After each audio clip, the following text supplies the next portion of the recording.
Then you shall see and be radiant. Your heart shall thrill and rejoice, because the abundance of the sea shall be brought to you. The wealth of the nations shall come to you. A multitude of camels shall cover you. The young camels of Median and Ephah, all those from Sheba shall come. They shall bring gold and frankincense, and shall proclaim and praise of the Lord. A reading from the Gospel of Matthew, Matthew chapter 2, verses 1 through 12. In the time of King Herod, after Jesus was born in Bethlehem of Judea, wise men from the east came to Jerusalem, asking, "Where is the child who has been born King of the Jews? For we observed his star at its rising, and we have come to pay him homage." When King Herod heard this, he was frightened, and all Jerusalem with him. And calling together all of the chief priests and the scribes of the people, he inquired of them where the Messiah was to be born. They told him, "In Bethlehem of Judea, for so it has been written by the prophet, 'And you, Bethlehem, in the land of Judah, are by no means least among the rulers of Judah. For from you shall come a ruler who is to shepherd my people Israel.'" Then Herod secretly called for the wise men and learned from them the exact time when the star had appeared. Then he sent them to Bethlehem, saying, "Go and search diligently for the child, and when you have found him, bring me word so that I may also go and pay him homage." When they had heard the king, they set out, and there, ahead of them, went the star that they had seen at its rising, until it stopped over the place where the child was. When they saw that the star had stopped, they were overwhelmed with joy. On entering the house, they saw the child with Mary, his mother, and they knelt down and paid him homage. Then, opening their treasure chests, they offered him gifts of gold, frankincense, and myrrh. And having been warned in a dream not to return to Herod, they left for their own country by another road. May the living word of God speak to us through these ancient words of Scripture.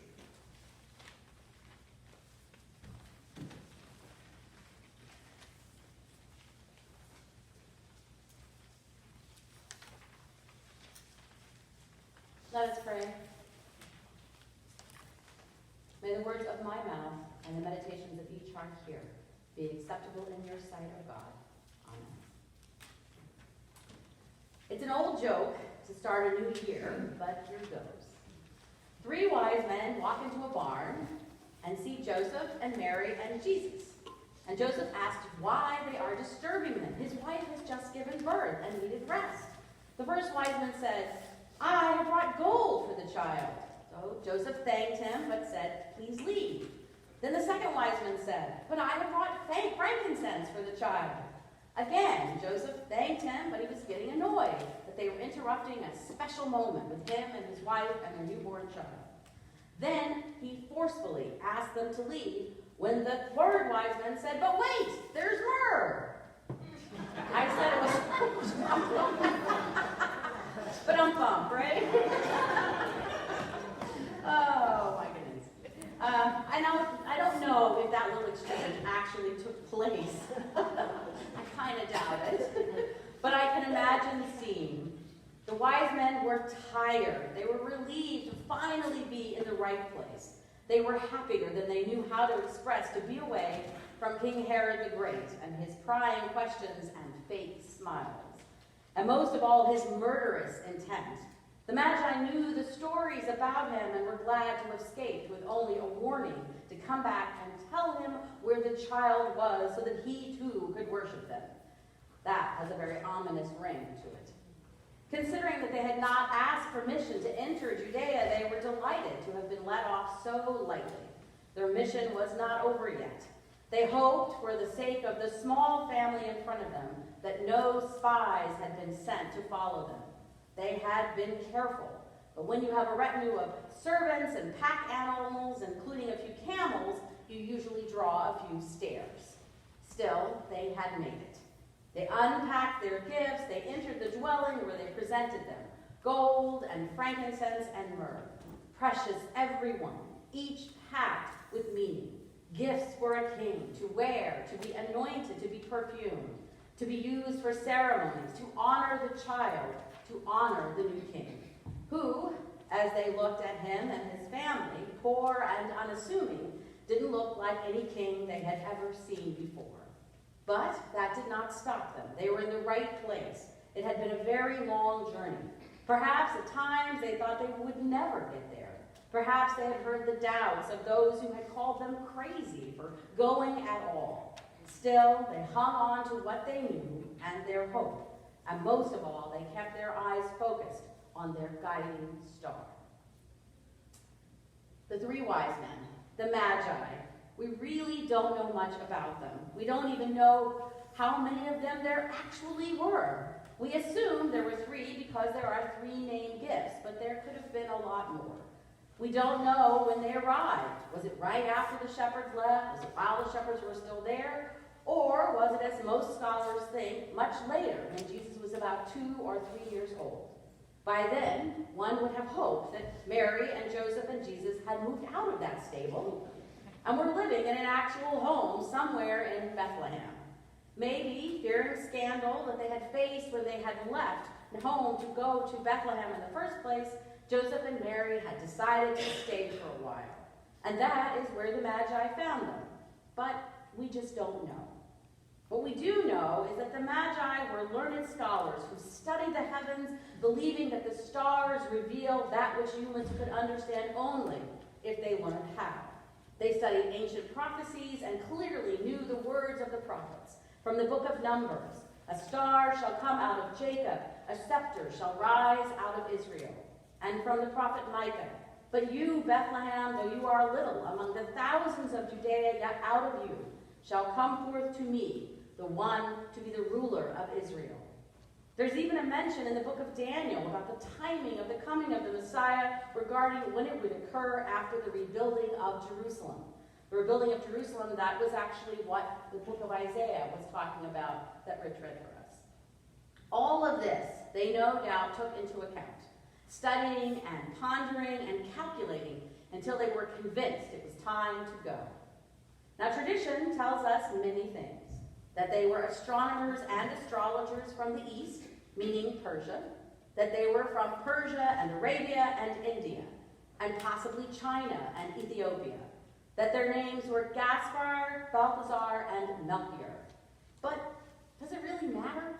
I mean, it's nice to have some names and a few facts, even if we're not sure of them, but they, pardon the pun, were there to add spice to the story. The symbolism of the three gifts is very important. They were gifts given to kings or to pagan gods. They were symbols of divinity and royalty.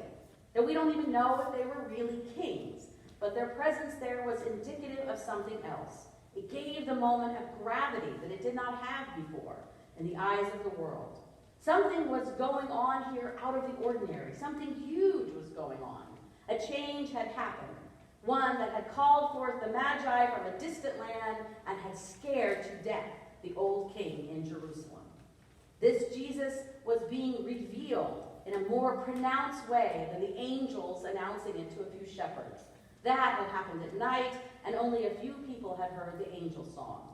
This was outsiders coming with a confirmation that Jesus was who he was, a confirmation for Joseph and for Mary, of what was being rumored perhaps in the town. These were people who, until they stepped through the door, had no connection whatsoever to the family that they found. They weren't their family, they weren't even Jewish, and they had come to only find him. Jesus was just as much a surprise to them as those who first heard the news of his birth. I wonder what the neighbors thought. And we call a holiday that celebrates their arrival Epiphany. And tomorrow, the 6th of January, is Epiphany. Also, 12th night, the night before tonight, so there you go. Because it commemorates the revelation of Jesus to the Magi who were Gentiles, and therefore, in a way, to the entire world. Jesus had come to be the King of the Jews, but God's kingdom was not to be limited to one group of people, and their arrival and their diversity proclaims that from the beginning of Jesus' life. Jesus was proclaiming that God's kingdom is for all. But for the Magi, their epiphany had started long before they ever reached Bethlehem. It started when they took a leap of faith and headed out their door into the unknown. They knew the night sky. They knew the stars. They studied them intensely. That was their comfort zone. They studied scores of scrolls and ancient prophecies. They studied other cultures. Maybe nothing had called to them before the way this one had. After all, they could have chosen to stay home and do nothing. This was certainly a possibility. Perhaps they'd even been urged to do so. Why head off into what you're not certain of? Yes, the stars are predicting it. Yes, the prophecies seem to be coming true, but that's a long way to go for a chance. In those days, they had no way of finding out unless they actually went there, though. And so, they went the distance. They had a choice to make when faced with the unknown. But why did they really go? Was it because they were curious, wondered what this Messiah would look like and be like? Or was there something deeper at work? A longing in their hearts that had to be answered. A hope that this new baby king representing the whole world, themselves included, that the peace that he was predicted to bring would actually come to be. They had a lot of thinking to do before they made their final decision to go. They had to weigh all of the choices, and it was not an easy decision. But once made, there would be months of preparations before they could actually depart. So they would have discussed all of the choices that they saw before them.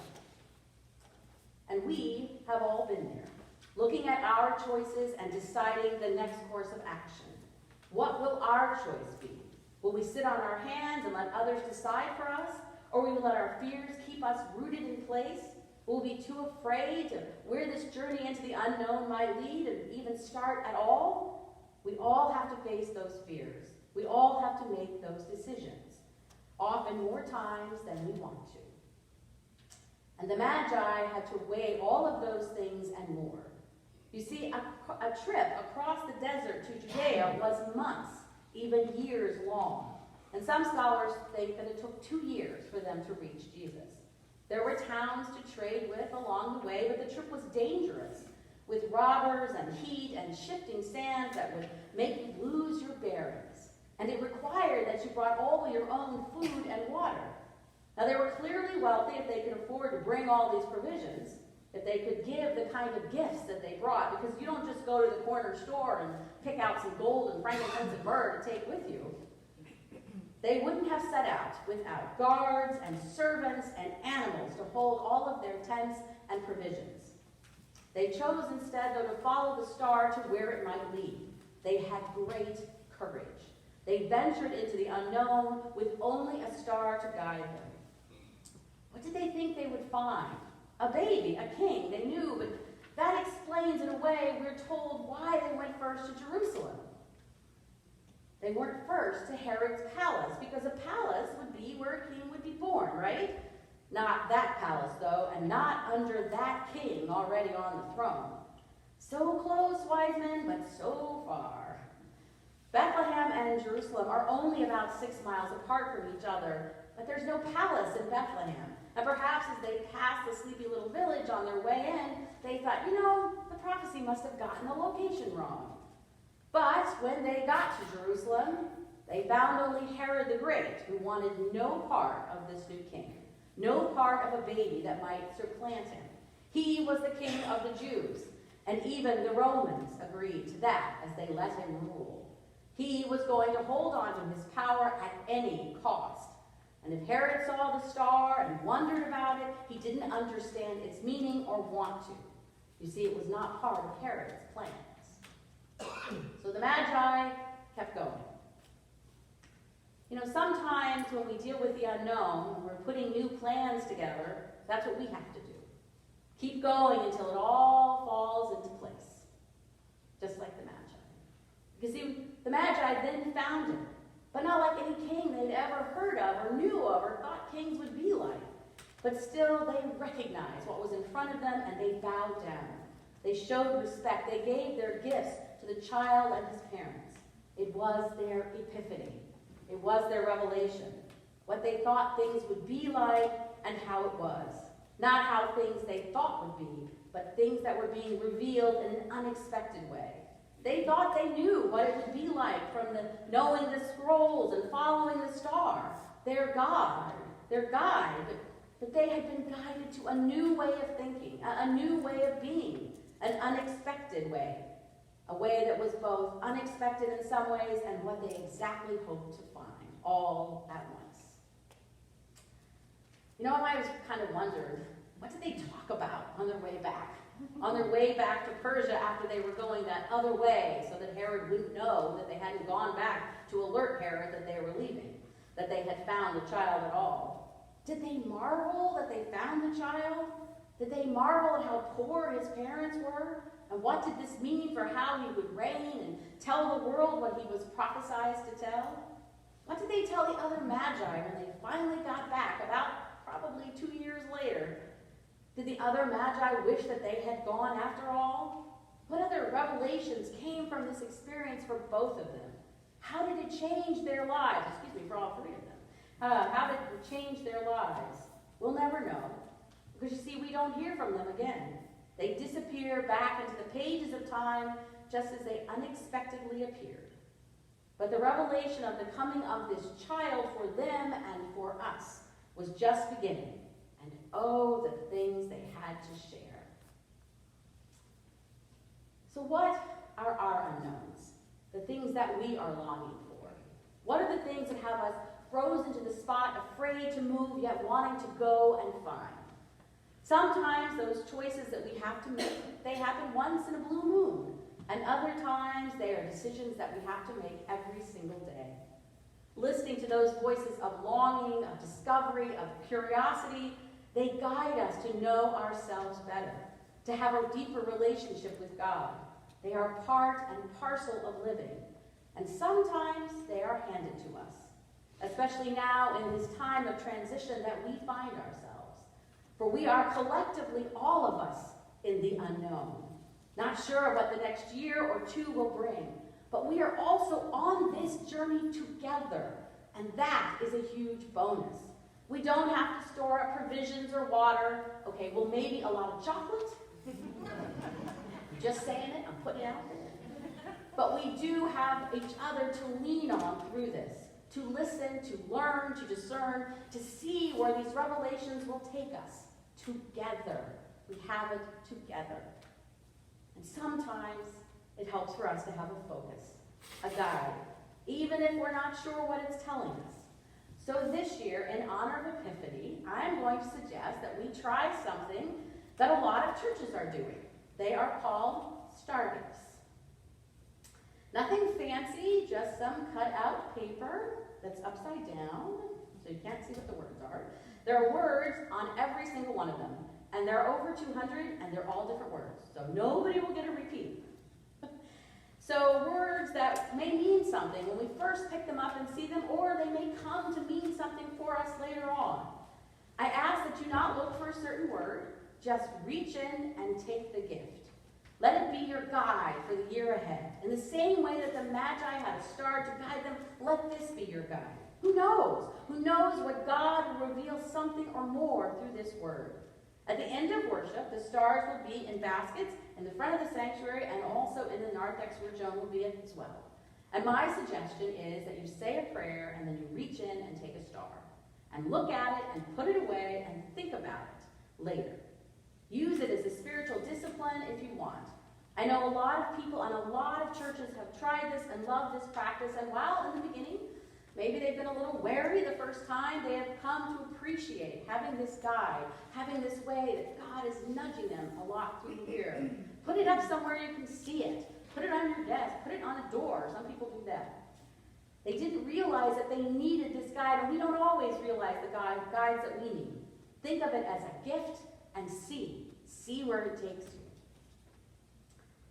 The Magi came from far away to find a long prophesied king and pay homage and give their gifts. They came following a star and a promise so huge and so compelling that they could not stay away. One that caused them to change their lives to pursue. When they found the child, he was not what they expected. But undeterred, they gave their gifts, they showed their respect due, and they fulfilled all that they had come to do. But they marveled at what they had found, marveled at how it was that they who knew the stars and all of its mysteries, could still be surprised and awed and humbled by the one who made the stars. It was a revelation as much to them as it is to us. God was and is making a statement to the world, one that was written in the sky that will come to be lived in our hearts. As we journey together into the unknown, as we find our own epiphanies, may we too look to the guiding stars